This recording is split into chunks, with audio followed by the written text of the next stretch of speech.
Hey, welcome back everybody to another story from Creators. I'm your host Robert, and today Taylor Lorenzo, a journal, you know how some of us feel about journals, made a terrible tweet. Now, if you guys remember not a while back, but yesterday, I reported on MrBeast basically being accused of, let's see if we could find it, being accused of bullying his employees. Now, at the time, I do want to say I'm sorry for that, reporting on that. I didn't know who Taylor Lorenzo was. I didn't know who John Askren, or not Askren, um, John John Azark, or whatever his name is. Sorry if I'm pronouncing that wrong. Was I just thought I could cover the article, but apparently Taylor Lorenzo used to like YouTubers and then hated them and wanted them off the platform. Now you see, back in the day, YouTube wasn't that big. It was a small thing compared to modern TV. However, over the years, YouTube has grown. If you want to see a game review on FNAF, you don't go to like let's say Dexerto. You don't go to Dexerto to you don't go to Dexerto to see a game review on FNAF. Aka Five Nights at Freddy's. You go to YouTube because you would just rather watch something than read about it, right? And then of course afterwards you would read about it and everything. So yeah, people don't read articles anymore. It wasn't until after journals realized this that they started to be like, let's get these YouTubers off the platform. So Taylor Winter deleted these tweets, but Arky showed them on his stream. So thank you, Arky.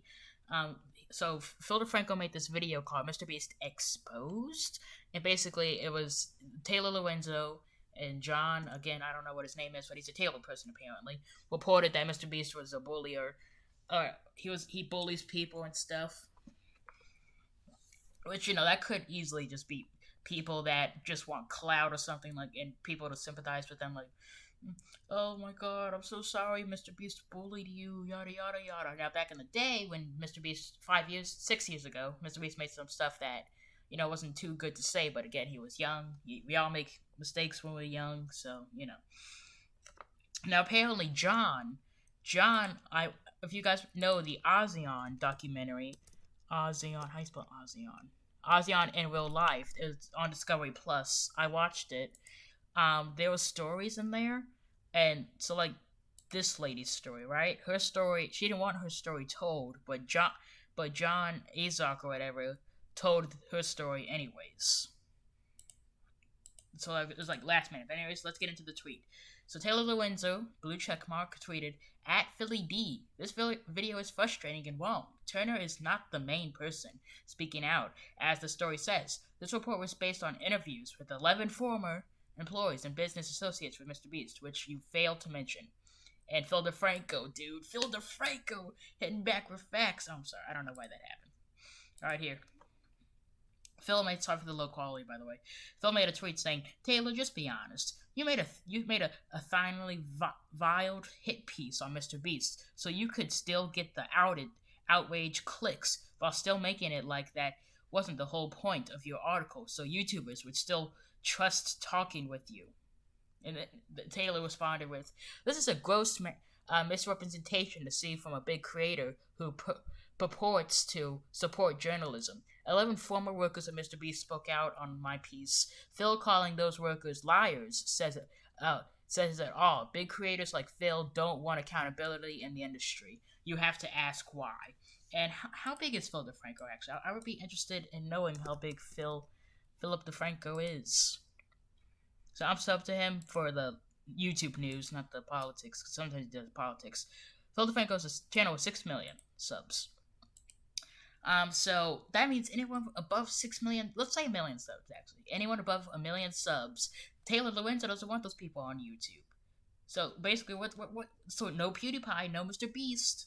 Taylor Lorenzo wants them canceled. They want them off YouTube. They want YouTube to die. This is what the mainstream media does.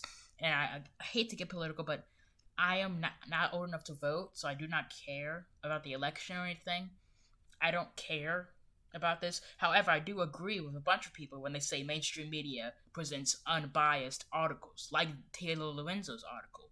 Taylor Lorenzo wants YouTube dead, or at the very least towards the point where Insider videos are getting promoted. Shorts where Jimmy Kimmel videos are getting promoted on the front page.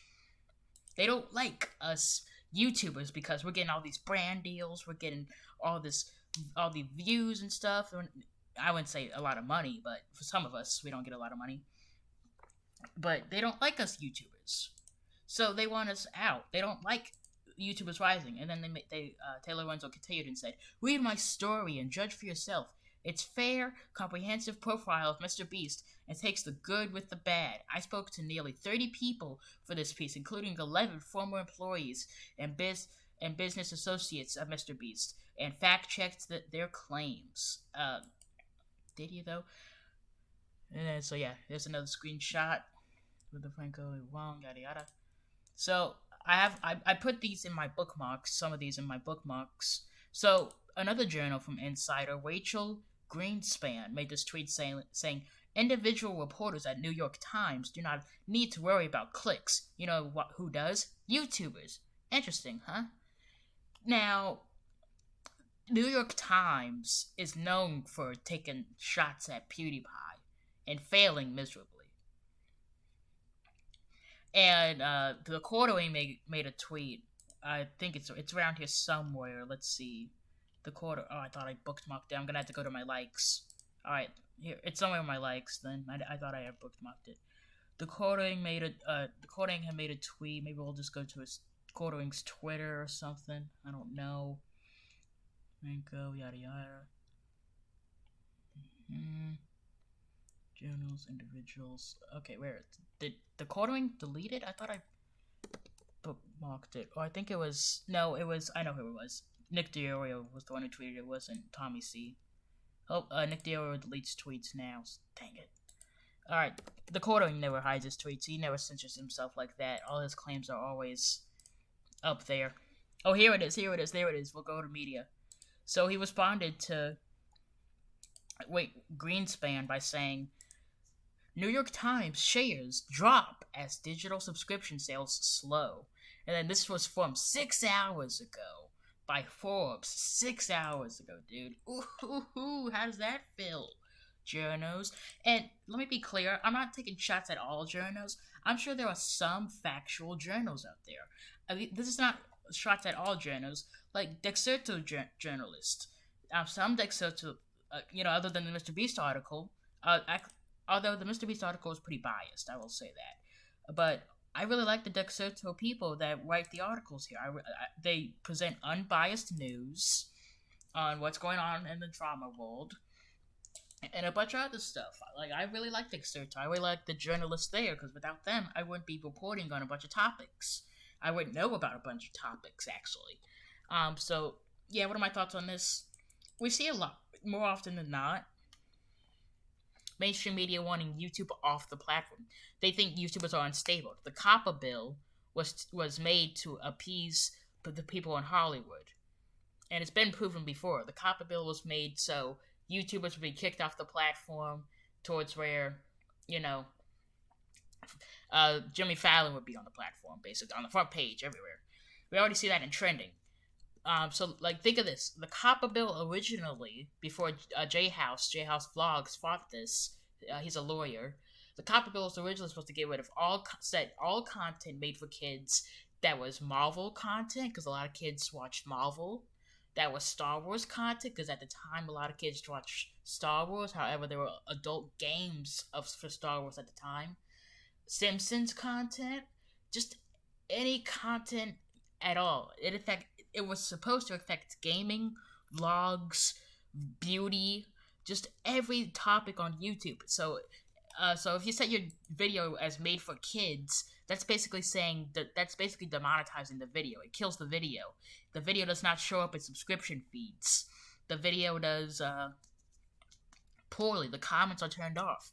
You know what the difference is between Marvel characters and the difference between PewDiePie? PewDiePie interacts with his audience. He interacts with you guys. He has his members-only Discord he communicates with us in. He has Minecraft server events. He interacts with us. You don't see Marvel. You don't see Marvel having like a whole tour or anything, like inviting a group of people every year to interact with them, or like having live streams. Live streams. DC Fandom, I will say though, DC Fandom was a pretty cool event. You did get to interact with people somewhat. You did get to ask questions and everything, so that was a cool event. I will say that. Props to DC. But other than that, I can't think of anything else. So, anyways, those are just my thoughts. Thank you guys for watching the video. Hope you guys enjoyed, and I'll see you in the next one. Take care.